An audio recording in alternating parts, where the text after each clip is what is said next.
अमरावतीमध्ये युवा स्वाभिमानच्या पदाधिकाऱ्यावर हल्ला झाला। पदाधिकारी निलेश भेंडे यांच्यावर चाकूने जीवघेणा हल्ला झाल्याची माहिती अमरावतीच्या शंकरनगर परिसरातील ही घटना आहे। निलेश भेंडेवर सध्या रेडियंट रुग्णालयामध्ये उपचार सुरू आहे। जीवघेणा हल्ला अमरावतीच्या शंकरनगर परिसरातील ही घटना। अमरावतीत युवा स्वाभिमानच्या पदाधिकाऱ्यावर हल्ला झालाय। पदाधिकारी निलेश भेंडे यांच्यावर चाकूने जीवघेणा हल्ला करण्यात आलाय। त्यांच्यावर रुग्णालयामध्ये सध्या उपचार सुरू आहे। अमरावतीच्या शंकरनगर परिसरातील ही घटना समोर येते।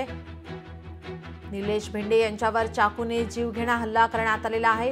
निलेश भेंडे हे अमरावतीतील युवा स्वाभिमानचे पदाधिकारी आहेत। आपले प्रतिनिधी सूरज दहाड आपल्यासोबत फोन लाईनवरून जोडले। सूरज, काय अधिकची माहिती?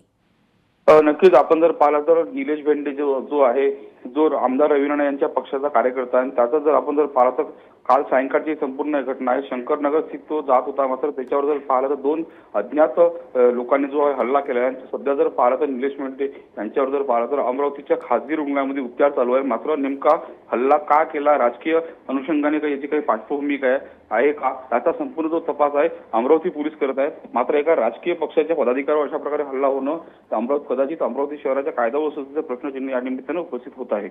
जी, धन्यवाद आपण दिलेल्या माहितीसाठी। लोकशाही मराठी ऐका, पहा, जागरूक रहा।